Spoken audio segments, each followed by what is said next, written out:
Hey guys, I am back and I wanted to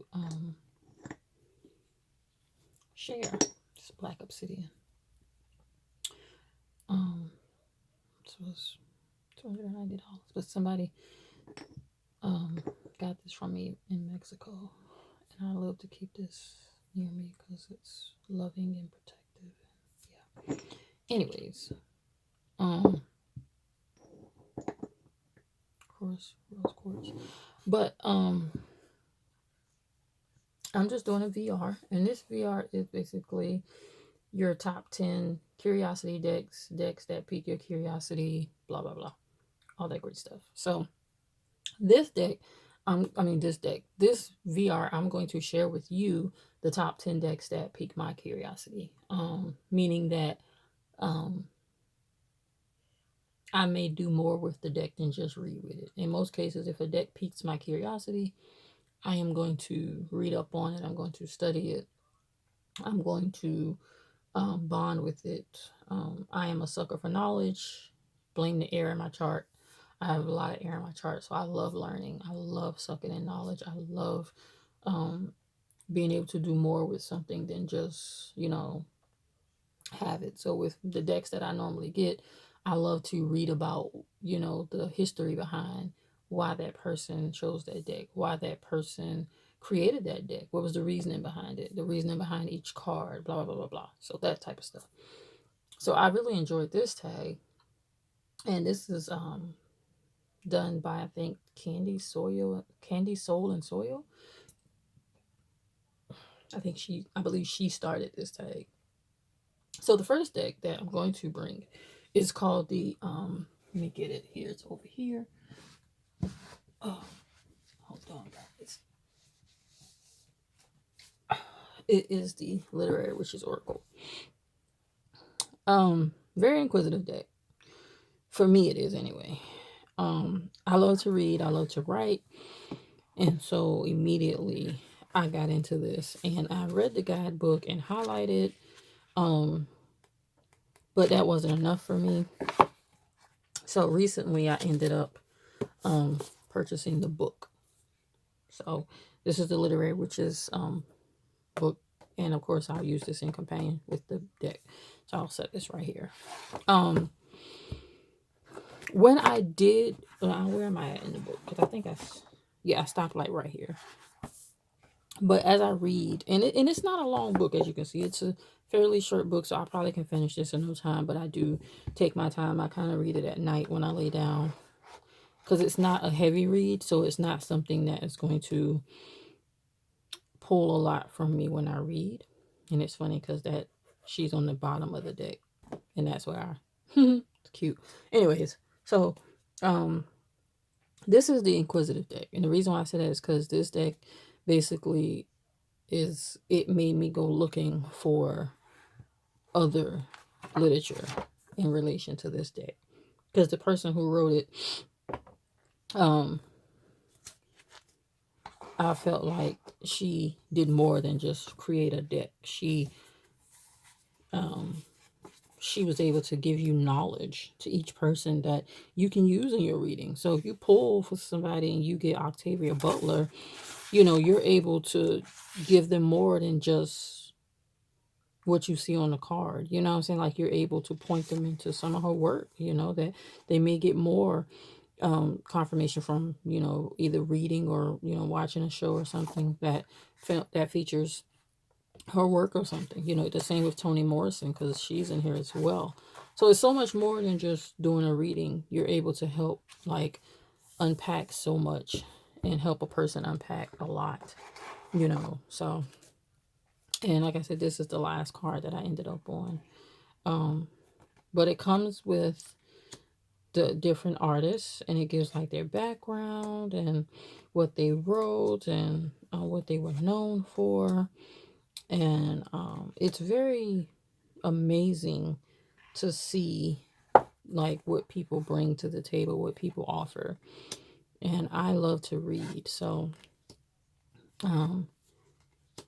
I haven't got through yet, but I'm going to go through and see what other books I'm going to be getting. Like, I didn't know that Toni Morrison had a banned book called The Bluest Eye. So now I want to read it because it was banned. Because why was it banned, right? And then I have a majority of her books, but I love her work, you know. So, and this is Laura Neale Hurston, and this is Audre Lorde, you know. So I had never heard of her until this deck, and so I'm like, wow. So of course that makes me do research, and you want to learn more. You know, you want to find out more about this person. You know, Jamaica Kincaid. You know, Shirley Jackson. I read about her, and it was, yeah.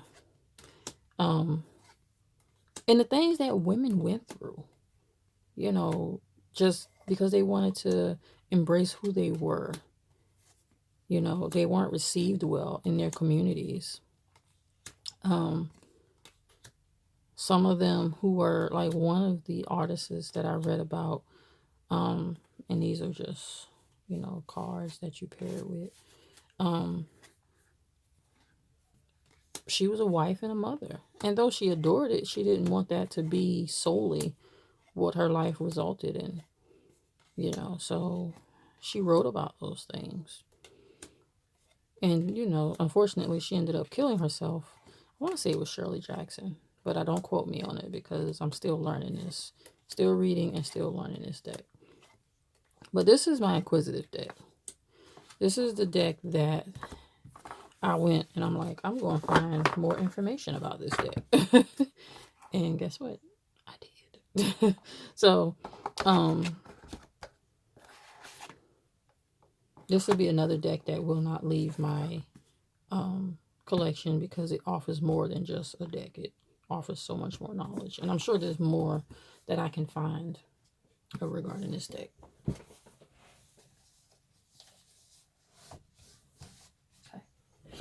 Okay, so the next one is, and I use words because I'm a word freak. So the next one is captivated, which is another, you know, word for curiosity.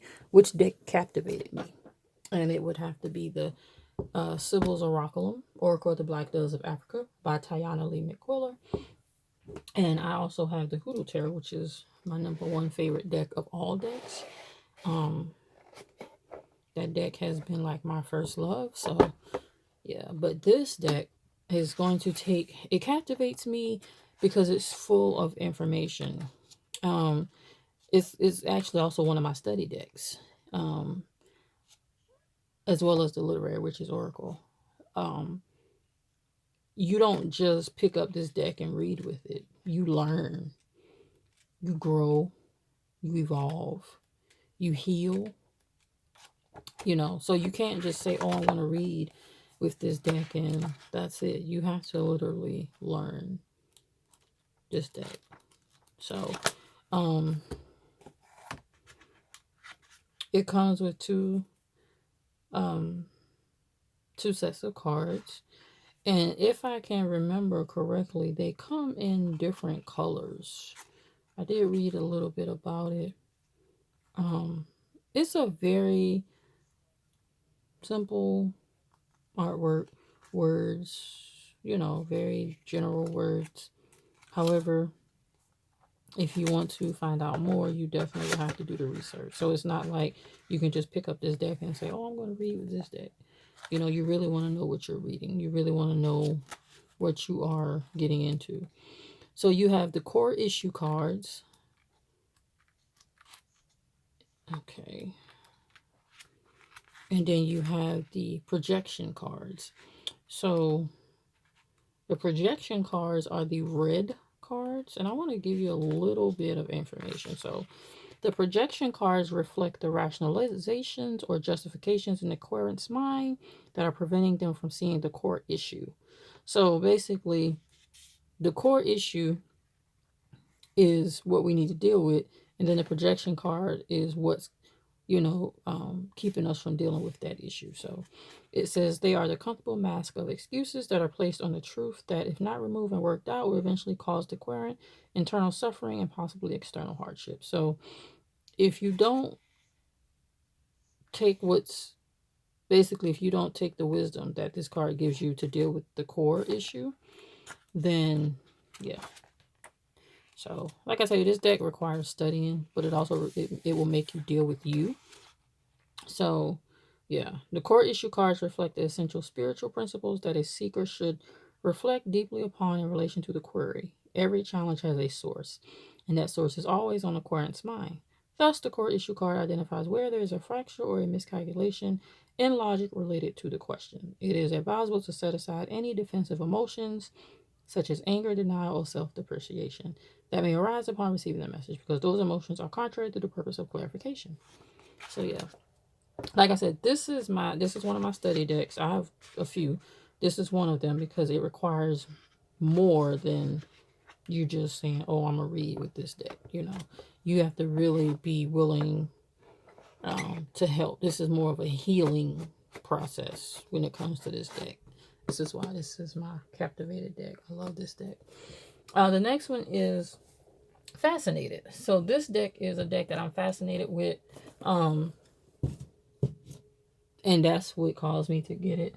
I love plants. So if you know anything about me, I'm a plant fanatic. Um, and actually, plants is what started me with tarot. I can correlate it with you eventually, but give me a moment. This is the Herb Crafter's Tarot. This is by Letitia Guthrie. Artwork is by Joanna Powell. And I have another deck that she did artwork for, but this is another deck I will not part with. This is also a study deck because it helps me learn herbs and plants, which is the basis of my healing and everything. So this is a deck I became very fascinated with. There's two other decks that I'll mention, honorable mentions as well, but this is an astonishing deck, and I will not part with this deck. This will always be a part of my collection. Like I said, I love plants, I love herbs, I love all things nature. And so getting this deck was like an eye opener for me. This deck fascinated the crap out of me. And so there are times I literally just pick this deck up and flip through it just like this. The pictures grab me and they hold me, and I don't know what to tell you. Sometimes when a lot of times with my decks, you won't. I will literally pick up the deck just to flip through the pictures. The pictures excite me. But yeah, this is my fascinated deck. This deck really fascinates me. This is also another one of my study decks.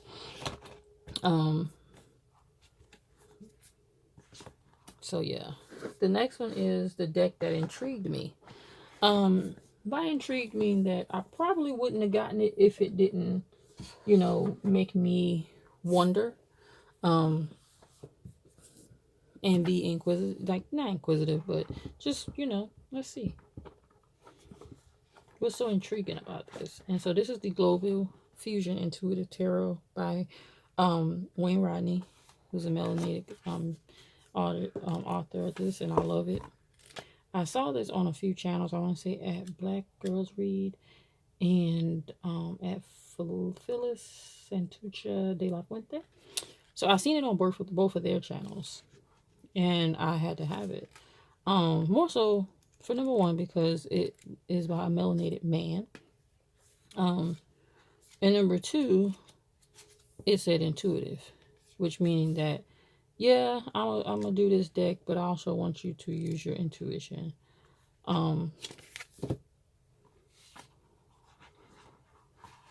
This deck intrigued me.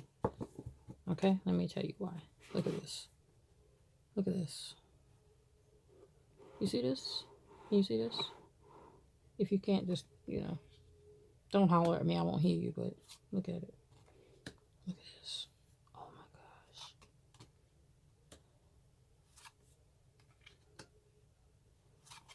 This is why I'm intrigued, guys. Now you see why.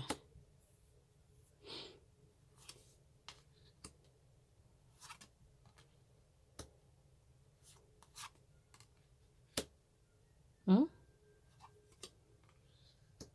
You see it? And it's funny because they use the symbol of the playing cards. Look at that. The diamond, the heart, the spade. This is the club. So for somebody that read with playing cards, they would be able to read with this deck.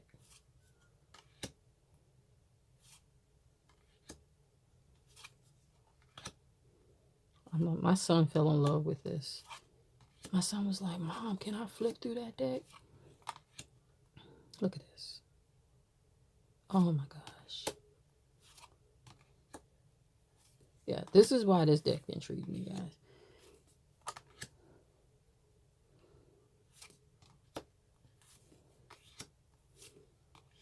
If I want to pique my intuition, or I want to tap into it for whatever reason, I can come in here and flip through this deck.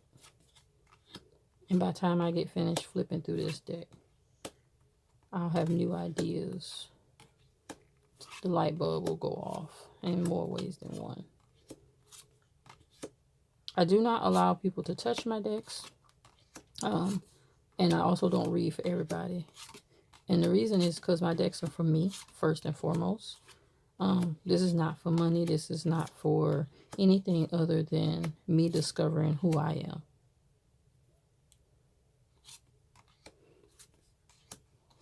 So all of my decks are about me healing myself in many areas. And this is why I don't read. I don't fall into that reading for people. Because I don't allow any and all energy to attach to me. So,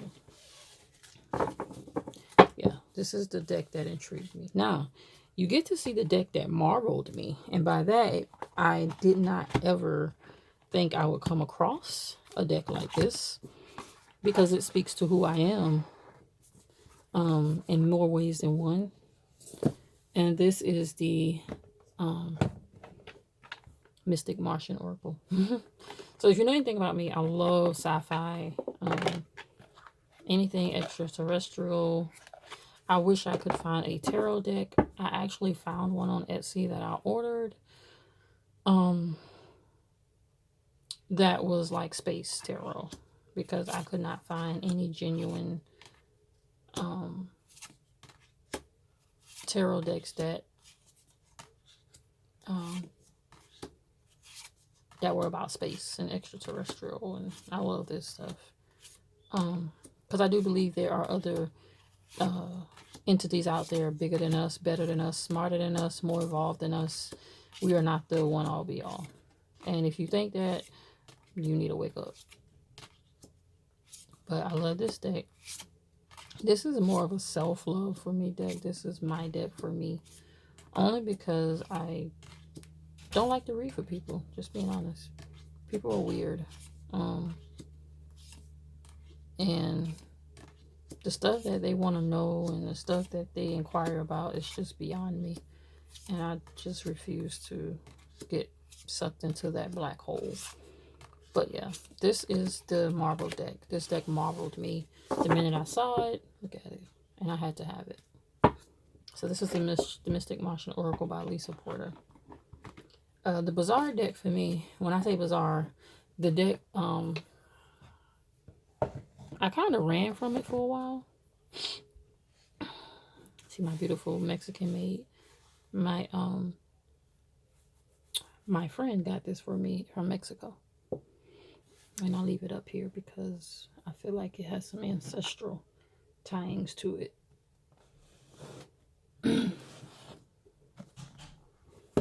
This is the bizarre deck. And you say, well, why is that the bizarre deck? I will not get rid of this deck. Though this deck bothers me sometimes, I like that, because that means that it's doing what it's supposed to do. And eventually I'm going to have to stop. But this is a study deck. This is the Edgar Allan Poe deck. I've had this deck for a while. I have never read with this deck. As you can see, I've highlighted in the book. And I won't read for anyone with this deck. This is my deck. If I do read for you, you have to be someone particularly special. I haven't, besides the people that are in my life now, I haven't met anybody in that caliber yet. But I love Edgar Allan Poe's disposition. A little, a little dark, but for the most part, necessary, because we all have dark and light sides that we need to, you know, be aware of. A lot of us think it's all rainbows and unicorns, and it's, there's also trolls and gnomes, and all that good stuff too. But I love this deck. This deck makes me face the things I don't want to face. And when I say that, I mean like when you've been through a lot of trauma and you start to heal and you start to see the brighter side of things, you kind of want it to stay that way. But let's just be honest. There wouldn't be any light without the dark. There wouldn't be good without bad. There, or evil. There's not a up without a down.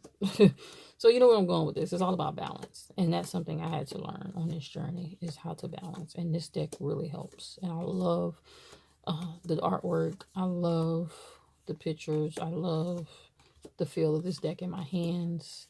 I connect with it just flipping through it like this, regardless of the images. And it's not a bad feeling. It's, like I said, it keeps me balanced. It's like, hey girl, pay attention, So this is the Edgar Allan Poe Tarot.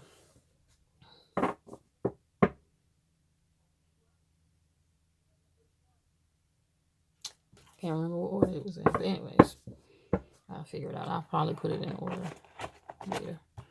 So yeah, this is another deck I'll never part with. Any decks I'm showing you, I'm not going to part with. Decks that I'm parting with, they're not going to be included,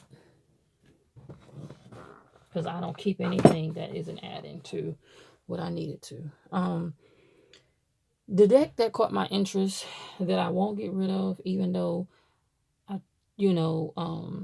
it's really not my tarot style. It's Thoth, but I love the deck. I love the imagery, and I'm going to learn it. And this is the Urban Tarot by Robin Scott. I've had this a while. When I ordered this deck, I ordered it because it said Urban, and I honestly was looking for more decks that resembled myself, and Urban caught me.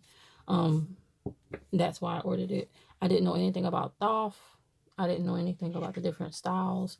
But when I did get this, I enjoyed the artwork, the scenery. And when I found out it was Thoth, I said I'm keeping it, because I'm gonna, if all I learn it for is for this, that's fine, because I'm not gonna get any more Thoth, But I'm keeping this deck because I love I love the deck. Like I don't know how to explain it. It's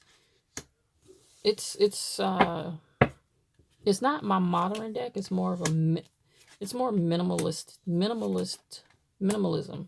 is what I call it. So if you ask me the difference between my modern deck and my minimalist deck, my modern deck would be my New York City Tarot or my Everyday Enchantment Tarot.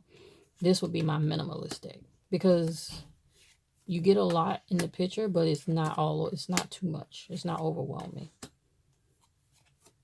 But you still get, what you need from it. The colors are subtle. They're not bold, so to speak. The cards are long, not thick, not wide, just long.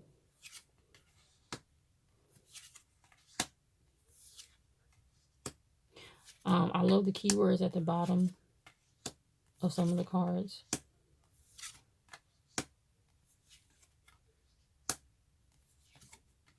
So yeah, I'm not parting with this deck either.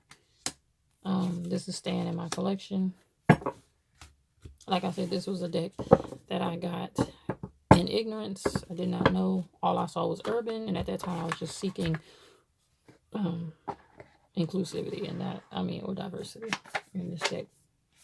Yeah, the Urban Tarot by Robin Scott. I have 10 decks, but I don't have 10 words. I only have 8 words. But curiosity, decks that pique my peculiarity that piqued my curiosity that are peculiar to me are two other decks that are not leaving my collection. And the first one is the Southern Botanic Oracle, which I just got, and the Southern Gothic Oracle. I've already did a walkthrough of this oracle. This one I haven't.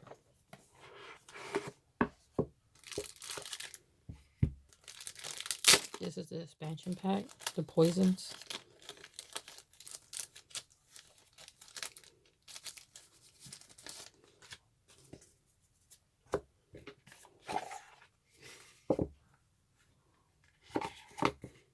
So this basically is different plants. I love plants. So there you have it. She gives, the meaning, the Latin version. And I mean, I won't part with this. I can do so much with these. Not only will I learn from these and be able to apply these in things I do daily, but I can read with these. I can pass these on, And that's another reason that I'm big on how I grow my collection. If it's going to be a huge collection, I want it to be like a library, but I want you to be able to go to those decks and also pull knowledge from them. Pull something from them. Don't let them just sit there and collect dust. Yeah, but this is my first time holding this deck in my hands. When I got this deck is when I started going through the phase of having to not cleanse, but declutter from my decks. And so I didn't get the time to really sit with this deck, and I didn't really want to do any VRs because I had so many decks that my biggest thing was getting them clearing up space. So I wasn't focused on anything else. And since I've been doing that, I've had the I'll put this up. I've had the mental capacity now to do a few VRs to look at some decks because I feel a lot more freer with being able to remove decks. I did say I had some honorable mentions that were a part of my fascinated decks. And the first one is the Gaian Tarot. If you know anything about me, you may not know much, but if you know anything, I love anything to do with the journey of healing. I seen this and I fell in love because this is another study deck. The journal questions, the plethora of information, and just the guidebook. So yeah, you're getting a deck to read with, but you're getting a deck that's helping you on your journey. That means a lot to me. I don't know about anybody else, but a deck that's going to pour into me is ecstatic. So this is one of my decks that I am fascinated with. Why? Because it has so much to offer, just like the Herb Crafters deck. There's a plethora of information. I'm not just picking up a deck and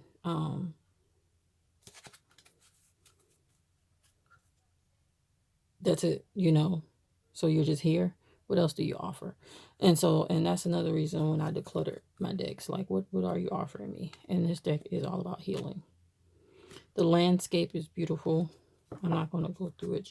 I just wanted to make an honorable mention. And the guidebook, like I said, the guidebook sold me. I thought I was like, if I get this deck and it does not do what it's supposed to do, we're going to have a problem. But it super exceeded. So this is one of those decks that fascinate me. The other deck that fascinates me, which is an honorable mention, is the Pastoral Tarot. Why did I get this deck?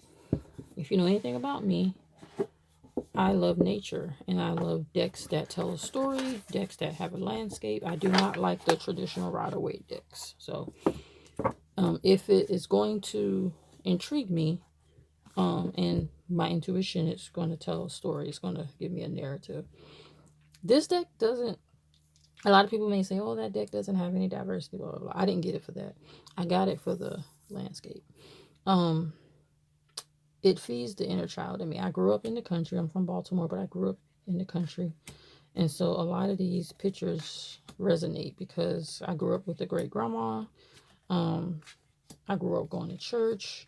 I grew up, on the lake, water. I grew up around farms, lots of woods.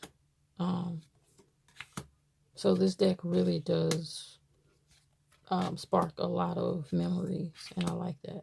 The death card is beautiful. The cards, look at the backs of them. I didn't even mention it, but the backs are just gorgeous. And it's so much different than the normal cards that you see. It's I would use it intuitively. Um, and I love that it's in the landscape instead of portrait. So yeah, this is the Pastoral Tarot. This is another deck I won't part with. Yeah, I know it doesn't have a lot of brown people in it, but I didn't get it for that. Like I said, I got it for the landscape, um, the scenery, and the fact that it tells a story. It does have a few people of melanated in it, but probably not to some people likings if you're one of those people that are big on seeing a lot of melanin. But like I said, every deck I don't get. The majority of my decks do have that, but some decks I don't get it for that. Some decks I get purely because the creator did their due diligence. So yeah, so this is my top 10 curiosity decks. And yeah, I appreciate you guys. Like, I'll give you some more stuff later, but thank you for coming to this. I appreciate it, and I want you guys to have a wonderful day, and peace.